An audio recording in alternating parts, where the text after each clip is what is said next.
यो शिबॉय यो Honey singer 21 जून। जी हाँ, दो बड़ी चीज़ें हैं आज। एक तो है वर्ल्ड योगा डे। स्वस्थ रहिए, मस्त रहिए, योगा कीजिए और मेंटल पीस और गुड हेल्थ के लिए। और एक और बड़ी मज़ेदार चीज़ है कि आज इंटरनेशनल वर्ल्ड म्यूज़िक डे है, जो हम जैसे सारे आर्टिस्ट के लिए बहुत बड़ी चीज़ है। तो वर्ल्ड म्यूज़िक डे वाले दिन बहुत सारी बातें ऐसी हैं जो एज अ म्यूजिशियन मैं आपके साथ शेयर करना चाहता हूँ। और कुछ ऐसे गाने हैं जो मेरे दिल के बहुत करीब हैं, उनको आपके साथ शेयर करना चाहता हूँ। तो let's start how I begin. Music production शुरू किया था, कैसे किया था, बात है तकरीबन 99-2000 की। उस टाइम पे मल्टी लेवल एडिटिंग के लिए एक दो सॉफ्टवेयर ही आते थे। उसमें से एक था cool edit pro.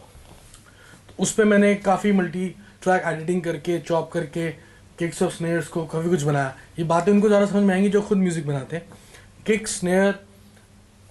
Snare boom, ये होती है जो बीट में बज रही होती है। सो बहुत लंबा रहा मेरा ये पूरा जर्नी।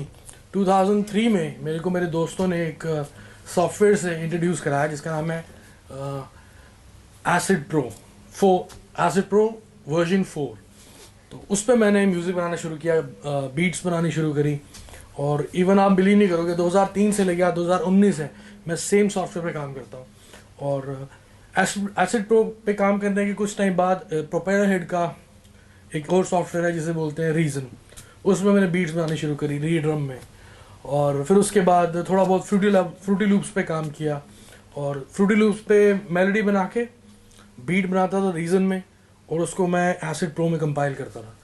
तो आई थिंक ये बातें सबको समझ में नहीं आएंगी कि मैं क्या कर रहा हूँ, लेकिन ये सब जो काफ़ी सारे मेरे को मेल्स और इधर से मैसेज आते थे मेरे फैंस के जो खुद म्यूज़िक करना चाहते हैं, म्यूज़िक कर रहे हैं, तो ये उनके सवालों के कुछ जवाब हैं जो मैं आपको देना चाहता हूँ, तभी मैं ये चीज़ एक्सप्लेन कर रहा हूँ।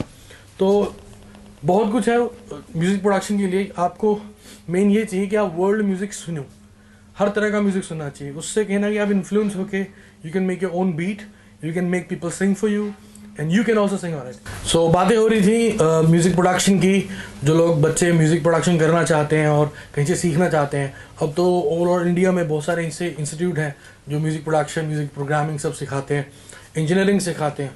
So it's like everyday learning. आज मुझे तकरीबन 15-16 साल हो गए ये काम करते हुए।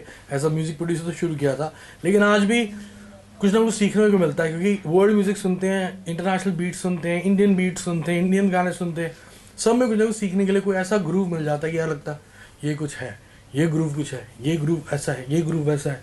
सो म्यूज़िक प्रोडक्शन ही मैं करना चाहता था मेन। रैप आर्टिस्ट या जो भी कहो, एंटरटेनर या सिंगर, मैं बाई चांस बनाऊँ और बाद में बनाऊँ, कई सालों बाद बनाऊँ। मैंने अपना करियर म्यूज़िक प्रोडक्शन से ही शुरू किया था, और म्यूज़िक प्रोडक्शन में मैं बहुत बड़ा फ़ैन हूँ बचपन से AR रहमान साहब का। और उनका म्यूज़िक मैंने इतना ज़्यादा सुना है, शायद उन्होंने खुद नहीं सुना होगा। तो उससे बहुत कुछ सीखने को मिला। वो रहमान सर का म्यूज़िक उस वक्त में, जब मैं तकरीबन 12-13 साल का था या 15 साल का था, उस वक्त भी इतना इंटरनेशनल था और इतना यूनिक था, जिसने मेरे को ड्राइव किया। और धीरे धीरे मैंने भी म्यूज़िक प्रोडक्शन शुरू करी। 2005 में अशोक मस्ती पाजी का गाना किया मैंने, खड़के गलासी। तो वो डांस हॉल बीट थी, और 2005 के हिसाब से वो बीट, जैसा कि लोग बोलते हैं, ये बहुत एडवांस थी। क्योंकि मैंने उससे पहले मैंने हिप हॉप बहुत सुना है। लोग कहते हैं मैंने टूपाक सुना है, लोग कहते हैं मैंने ड्रे सुना है, लोग कहते हैं मैंने स्नूप डॉग सुना है। मैंने सुना सबको है, लेकिन मैंने लिरिकली किसी को नहीं सुना। मुझे नहीं समझ आता वो स्लैंग में क्या बोलते थे क्या नहीं, आज भी नहीं आता। लेकिन मैं म्यूज़िक पकड़ता था, स्टिल रे पकड़ता था, नेक्स्ट एपिसोड, और बहुत बहुत बीट्स हैं, स्पेशली टिम्बरलैंड की बीट। रहमान सर के बाद डॉक्टर ड्रे एंड टिम्बरलैंड, ये दो म्यूज़िक प्रोड्यूसर्स हैं इंटरनेशनली जो मुझे बहुत पसंद है। इनकी प्रोडक्शन में डेप्थ है। टिम्बरलैंड की production full of African sound, full of Indian sound, lots of percussions. और दूसरी तरफ डॉक्टर ड्रे की beats with classic piano, strings, counters. तो दोनों बहुत मुख्तलिफ आर्टिस्ट हैं, लेकिन मुझे बहुत पसंद है। मेरी चॉइस ही थी कि मैं इनका म्यूज़िक सुनूं और किसी तरह इन जैसा म्यूज़िक बनाने लग जाऊं। ये मेरा मेन मकसद था, जिसकी वजह से मैंने म्यूज़िक प्रोडक्शन करना शुरू किया। सो 2003 से लेके 2005 तक कुछ स्ट्रगल किया, तो एक मौका मिला मुझे एक हिप हॉप बीट बनाने का, उसको मेन स्ट्रीम में रिलीज़ करवाने का, और हुआ खड़के गलासी 2005 में। और बहुत लोगों ने पसंद भी किया। फिर उसके बाद दोबारा स्ट्रगल ये शुरू हो गया था कि काम नहीं मिल रहा था उसके बावजूद। तो 2006-2007 बड़े मुश्किल निकले। 2008 में 2007 में इनफैक्ट मुझे राज बराड़ पाजी पंजाब के सिंगर हैं, बहुत बड़े थे इनफैक्ट, तो उन्होंने मुझे चांस दिया और मुझे मौका मिला कि मैं दोबारा से कुछ कर पाऊँ मेन स्ट्रीम में। और उनके साथ रह के थोड़ा सा ये हो गया कि राइटिंग टेक्निक्स थोड़ी समझ में आने लगी। देखो क्या है, म्यूज़िक आप कहीं से भी सीख सकते हो, कोई भी साज बजाना, कोई भी इंस्ट्रूमेंट बजाना, और किसी भी तरह आप डांस करना सीख सकते हो, म्यूज़िक बनाना सीख सकते हो, म्यूज़िक बजाना सीख सकते हो। सबसे मुश्किल चीज़ एक है जो मुझे लगता है कि आप लिखना नहीं कहीं से सीख सकते। It's in you something. आप टेक्निक्स पकड़ सकते हैं कि हाँ ये राइम है, ये काफिया है, ये इससे मैच करके बन सकता है। फाइनली अगर आपके अंदर बातें हैं बहुत सारी, तो आपको कहनी आनी चाहिए। अगर आप उनको कह सकते हैं, this is all about writing a song. तो हम लोग क्या करते हैं, मैं आज भी दिल्ली की सड़कों पे गाड़ियों में यारों दोस्तों के साथ घूमता हूँ टिल नाउ डिस्गाइज में, तो वहीं से बातें निकलती हैं यारों दोस्तों के बीच। मेरे मोस्टली जो यार दोस्त हैं वो म्यूजिशियंस नहीं हैं, वो अलग अलग इंडस्ट्री में अलग अलग फील्ड में मेरे साथ वो लोग काम कर रहे हैं, लेकिन हफ्ते में कभी 1-2 बार ही उनसे मिलता हूँ और बातें होती हैं। इधर म्यूज़िक से हट के बातें होती हैं, उन बातों के अंदर ही कोई ना कोई बात निकल आती है। तो मैं क्या करता हूँ, उस बात को नोट पैड में नोट कर लेता हूँ। ऐसे तकरीबन कितने पॉइंट्स थे, कुछ बातें मेरे दिमाग में एक कहीं भी बात मेरे थॉट में आई थी कि कहाँ को जाएगी, कहाँ को आएगी, पागल लड़की मुझे मरवाएगी, तेरे घर अखबार नहीं आता। ये चीज़ें मोस्टली मैंने अपने जो गाने लिखे हैं सड़कों पे लिखे, सड़कों पे पॉइंट्स बना के स्टूडियो में बैठ के फिर लिखे। लेकिन मुझे नहीं याद, आई थिंक 3, 4 या 5 गाने होंगे जो मैंने स्टूडियो में बैठ के पूरे लिखे होंगे।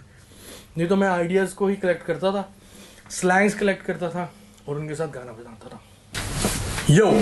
सो बात हो रही थी गाने लिखने के ऊपर, राइटिंग टेक्निक्स के ऊपर। तो मेरी कोशिश ये रहती है कि मैं हर तरह के लिरिसिस्ट, हर तरह के शायर को सुनूं। पढ़ तो मैं सकता नहीं उन लोगों को, बहुत कॉम्प्लिकेटेड होती हैं किताबें पढ़नी, स्कूल से नहीं स्कूल के टाइम से नहीं पढ़ी तो अब क्या पढ़ेंगे। तो यूट्यूब पे सब अवेलेबल है, बहुत सारे शायर, बहुत सारे पोइट्स, और इन लोगों के गाने या इनकी नज़में या इनकी कवीशरी जो पंजाबी में कही जाती है।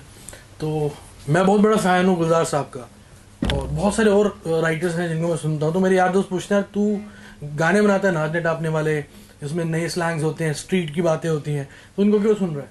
वो चीज़ें कहना कि एक इंस्पिरेशन देती हैं कि हाँ एक गाने को लिखना कैसे, एक इंट्रो चाहिए गाने को जो उसको बिल्डअप देगा, बीच में करारी बात चाहिए जो उसको ब्रिज बनाएगी, और एंड में आपके पास पंच होना चाहिए कोई स्लैंग का, या स्लैंग तो मैं कह रहा हूँ, आपके पास एंड में एक पंच होना चाहिए जिससे वो पूरी 4 या 8 बार्स या वो एक पूरा पन्ना प्रॉपर होता है और इससे गीत बनता है।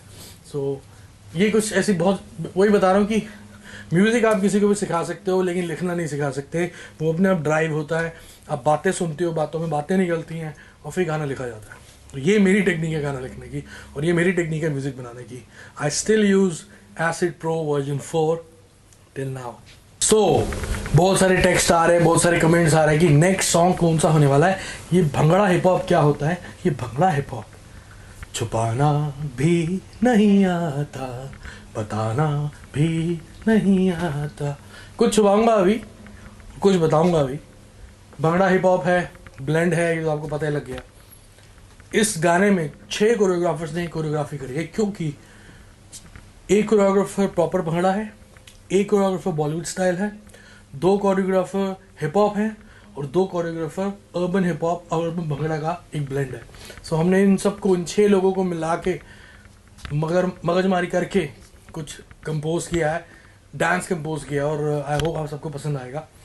और जहाँ तक आपको पता है कि मैंने अपना ब्राउन रंग किया दुबई में, ब्लू आइज किया हॉलीवुड में, कितने गाने, ऑलमोस्ट लंदन से लेके हर जगह ऑस्ट्रेलिया तक हमने गाने शूट किया है। लेकिन ये गाना हमने शूट किया है पंजाब में, और वहाँ का कल्चर उस तरह दिखाया है कि शायद ही किसी और ने कभी दिखाया हो, मैं ये नहीं कहता, लेकिन काफ़ी लोगों ने पंजाब दिखाया। बहुत सारे हिप हॉप शूट करने के बाद, बहुत सारी गाड़ियाँ के आगे खड़े होके रैप करने के बाद, बहुत सारी यॉट्स में शूट करने के बाद मैंने कहा यार इट्स टाइम कि पंजाब शूट करते हैं, और पंजाब की जो वाइब है और जो कलर्स हैं तो वो दुनिया को दिखाते हैं वो क्या है। और ये पूरा वीडियो इतना इतना कलरफुल है कि आपको लगेगा कि ये फ्यूजी फिल्म का गाना है या ये रेनबो रिप्रेजेंट कर रहे हैं। This is all about world music day 21 June.